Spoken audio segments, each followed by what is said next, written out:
Can you explain to me what it is about their development that hurts the creeks? Oh yeah, well, if you, okay, here's a good example. If you take an acre of trees in Mecklenburg County, even with our clay soils, and you let it rain an inch deep on that acre of trees, that acre of water will hit the leaves of that tree, those trees, and it'll settle down to the forest floor, and it'll soak up into the ground, and it goes into groundwater recharge. From that 1 inch of rain, there'll be very little, if any, runoff.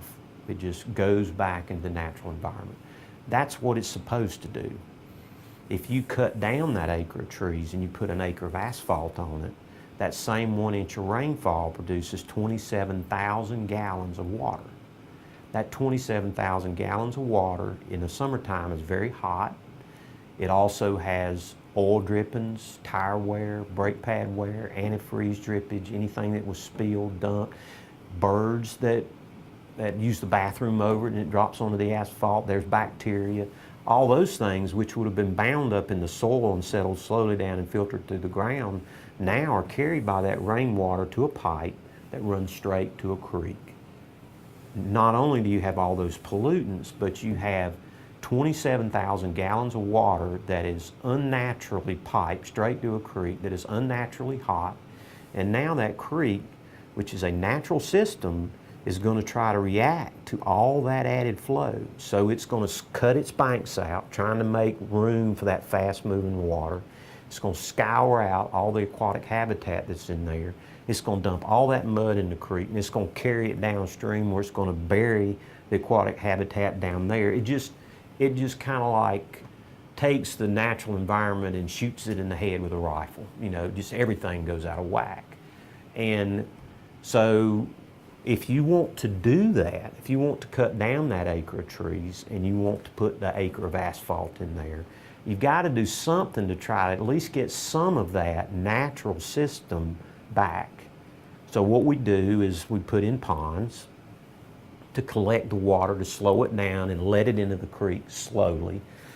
We put in features that will filter out the oil and the grease and the metals and the other pollutants that's picked up off that parking lot. Again, trying to get back to that natural environment. And that's, I mean, the world exists based on a couple of simple rules. And whenever you start breaking a bunch of those rules, then you're going to end up with a calamity somewhere. And that's really what urbanization does. And so you have to try to do things to compensate for that and get us back to the natural system. And that's where urbanization, that's what urbanization does.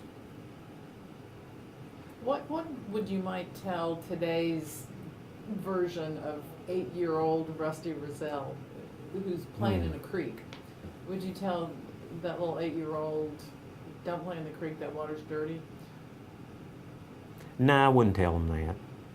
I would tell them what dirty water looks like, smells like, and I'd say, if you ever see that, call us and we'll come out there and take care of it. I wouldn't tell them not to play in it. Truth be known, the water that I played in, I grew up near Long Creek, and that's just what boys did back then. You know, we didn't have computers, and so in the summertime, we walked up the creek channel and we caught frogs and fished and all that stuff. I'm sure I was exposed to all kinds of toxins.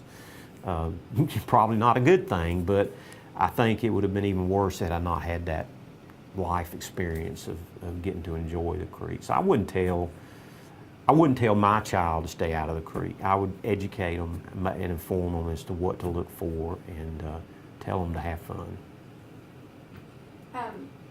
Something that I've run across is called holistic creek management, and I was wondering if you could explain to me what that is. Well, I think it's a lot of what we've been trying to do over the years, which is the creek is a system, and the creeks and our waterways do a lot of things for us. And I think in managing that system, it has to be managed holistically. You can't just take care of this and then deal with this and then deal with this. When you deal with water quality, you've got to also consider flood control. You've got to also consider the natural habitat, and you've got to consider the aquatic habitat, and you've got to consider recreation, and you've got to consider the urban environment, and you've got to manage it holistically and look at it from the broader picture and not just right out of a little peephole, because everything runs down to the bottom of the hill, and when it gets down there, you need to have a plan on what to do with it, or you're going to make a mess. Well, just a broad question then, what do you think are some of the worst programs or actions done to the creeks? Some of the worst Programs or actions done to the creeks? piping them, and then there's been, that's another thing that happens in urban areas, is the piping of the creeks, and that really is detrimental to the Can creek. you explain what that is? Well, we've talked about how the creek is a natural environment, and the creek has, a lot of people when they look at a creek, they see a ditch, and they see it's got banks, and then up there maybe you've got vegetation above the bank, and then you've got sand or dirt and rocks in the bottom. But what you don't see, if you turn over those rocks, is there will be an aquatic organism in there. There'll be a helgamite or a mayfly larvae, or maybe there's some fish or tadpoles swimming in there. And they have to have that natural stream bottom, the rocks, the sand, the vegetation in there in order to survive. Well, when you cut all that out and stick a pipe in there, all that goes away. The aquatic organisms are no longer there. And that's sort of the basis of the food chain. So if you take the aquatic organisms away, you take the fish away, you take the fish away, you know, so the problem starts magnifying itself. So pipes basically turn a creek into just a pipe of water, and it's no longer a creek. And that's always a bad thing. So piping, but when you look at it, and also piping can cause flood problems because pipes have a limited capacity, and pipes don't have that natural bench and floodplain that they can access when the water levels get high. What happens is, if the pipe gets full, it all backs up. And so it's not only a detriment to water quality, it's a detriment to flood control. When we get back to urbanization though, sometimes that's the only way you can achieve densities that you want is through piping. So again, it's a balance. And I think too, you asked earlier about mistakes that have been made. And I think we come back to that now. And I think that one of the biggest mistakes that's been made over the years is channelizing these creeks. And there's been a lot of creeks all through Mecklenburg County that were channelized by the federal government back in the early 1900s, a lot of them for agriculture. And they would just basically take a natural stream system with its meanders and its habitat and all, and they would just go in there and they'd dredge it out and make a straight channel, and they would pile all that earth, which we call dredge spoil, up on the banks of the creek. And what that did is, we talked about this before, that exposed those banks to erosion, and it caused a lot of that dirt to slough down into the creek, destroyed the aquatic habitats completely. And then that dredge spoil piled up on the banks prevented that creek from accessing its floodplain. It's kind of served as a levee. So more of that flow was held in the channel, which caused even more damage, and less of it made it out into the floodplains. and those stream systems and that work and that damage that was done, a lot of that's still there today, 100 years later. And millions of dollars were spent by the Corps and other agencies to do that, not only here, but all across the country. So now what we're doing today is undoing what they did and spending $1 million more dollars. And so that's probably one of the biggest mistakes that's been made over the years when it comes to managing our streams.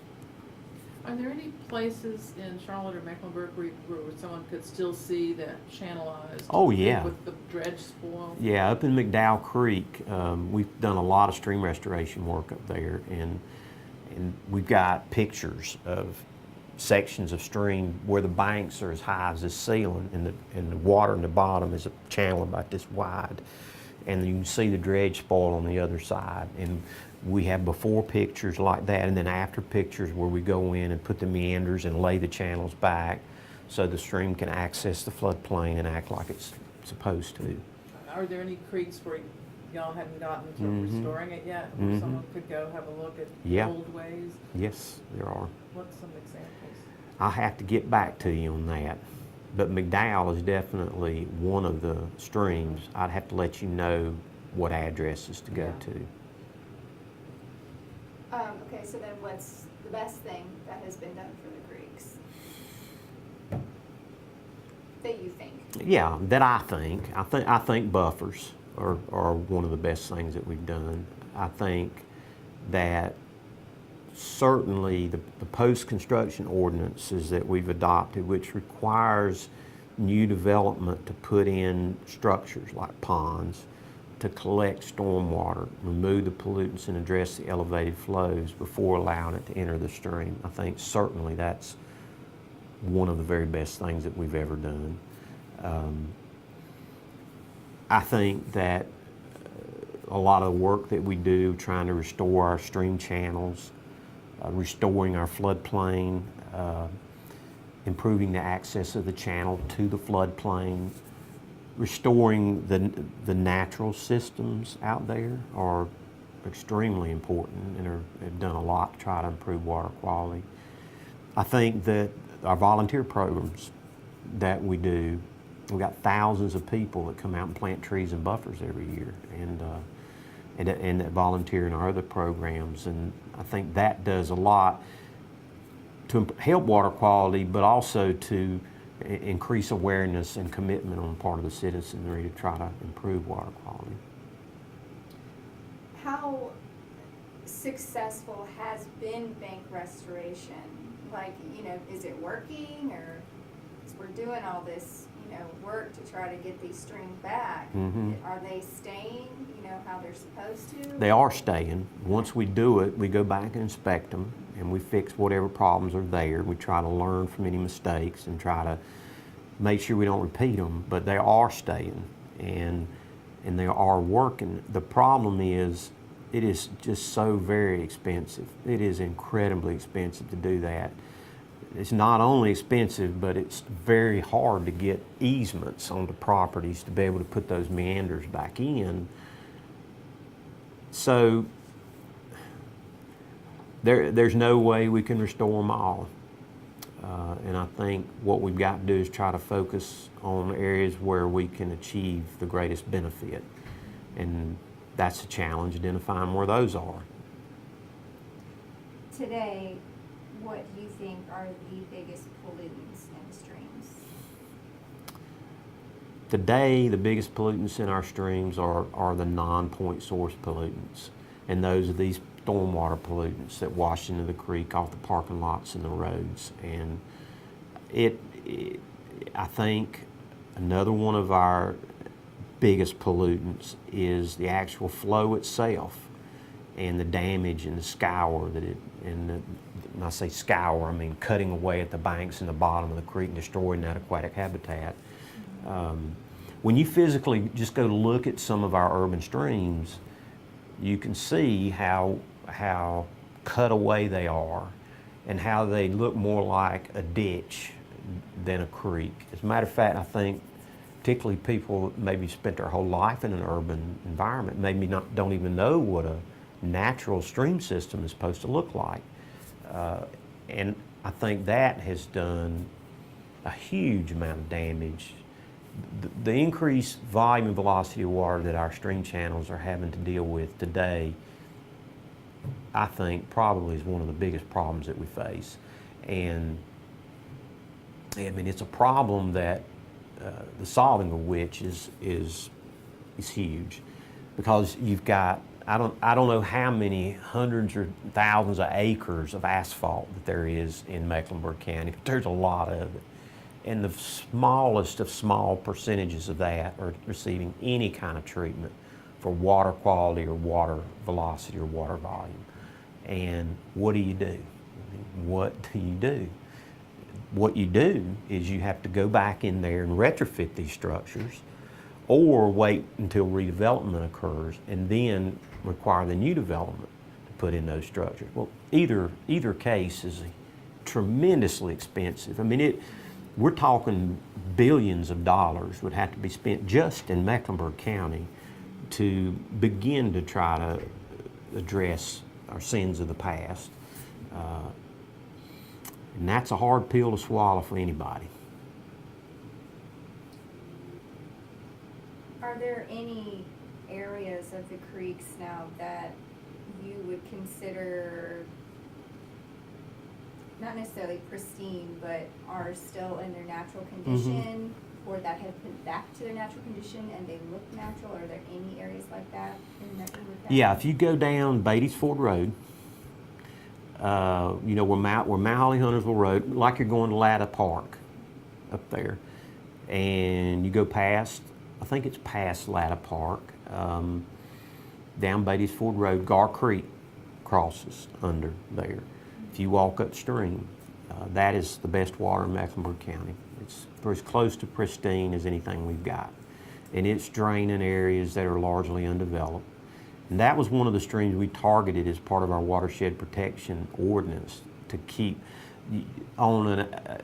you can't build any more than 6% impervious area on a lot. That's the lowest impervious area percentage allowed anywhere in the state, and you can't exceed that. So in other words, you have to have big lots and little houses, or really big lots and big houses. And of course that reduces your non-point source pollutants, reduces your volumes, your velocities. And we did that in Gar Creek because it's immediately upstream of Charlotte-Mecklenburg's drinking water intake on Mountain Island Lake. I mean, they're pulling 80 million gallons of water a day to serve over 700,000 people with their sole source drinking water. So that's why we focused on Gar Creek. And it's probably going to remain that way in pristine shape for a very long time for that reason. But you can't do that everywhere in Mecklenburg County. It's just not doable. And we know that. And I think that the real challenge going forward, which is going to be left up to the generation that follows mine, is how do we deal with these non-point source pollutants and these volumes, and particularly the volumes and velocities in the already urban areas. It's not feasible to restore all the stream miles in Mecklenburg County and at the costs that we're seeing, and it's not really feasible to go in there and retrofit these expensive structural controls into these already developed areas. Is there something else we can do? And until somebody answers that question, our streams are going to be impaired. And when you look at in the state, every other year lists all the streams that are impaired all across the state. And in Mecklenburg County, 77% of our streams are on that list. And the biggest source of impairment is the lack of biology. In other words, the bugs, the mayfly larvae, they're not there. And largely they're not there because of those volumes and velocities in the skywater and the non-point source pollutants. So until we can get that out of our creeks, the biology is never going to be there. And that is a huge problem. The Gar Creek Protection Zone, is that in Mecklenburg County jurisdiction or Huntersville jurisdiction? Who's the? Huntersville. Huntersville? It's predominantly in Huntersville's jurisdiction. Do you have any other questions you want to ask them? Are you out of question? Yeah, I'm done. Just one question. Going back to today's 8-year-old Rusty Rozzelle. What would you tell kids who like to play in the creek about what they can study, how they might make a career of playing in the creeks? Well, depending on what area they wanted to go into, if they want to actually play in the creek, if they want to actually be able to pick up a rock, turn it over, and identify what it is that's living on the bottom of it. And if they want to try to be part of the solution to protect those organisms, it's probably biology. That gets you in the creek, and that gives you a better understanding of that life there. And if you're interested in building the solution, designing the solution, if you're interested in the construction of these structures, then you would want to go into engineering, civil engineering. And I think the fixing of these problems is going to require a marrying of those two disciplines, which I've seen in my career. When I came along and I would tell people when I was 8 years old and I said I want to be an environmentalist, people would look at me like I was crazy, and nobody could tell me what school to go to or what to study. But now that's a pretty common area of study. But I think what you've got now is you've got your biologists and you've got your engineers. The biologists measure it, find the problems, and relay it to the engineer that designs it and builds it. Somehow or another we got to do a better job of marrying those two disciplines. The engineers need to know more about what the biologists know, and the biologists need to know more about what the engineers know. In order for somebody to put this puzzle together to figure out what we need to do going forward. Excuse me. So what did you study? And where? I studied earth science. Yeah. Yeah, I went to UNCC and I graduated in '79. And the only thing that they had engineering. UNCC has a very good engineering school, but I wasn't really interested in building things. I was interested in the environment. So earth science, that's what I studied. And it helped, but there was a lot of, I didn't have any engineering backgrounds, and that's hurt me over my career. And I really think that water quality needs that discipline. But when you look at engineers, they really lack that biological background, and water quality needs biologists. And sometimes biologists and engineers don't speak the same language. And that's going to have to happen if we're going to make all this work. You're probably brain dead by now. No, I was about to say, if you have any last comments, because I'm pretty much. Nope, done I'm everything. done. That's Yeah. pretty much All right. covered You everything. covered a lot. Boy, that was great. Okay. That was great. Go ahead and carry it on.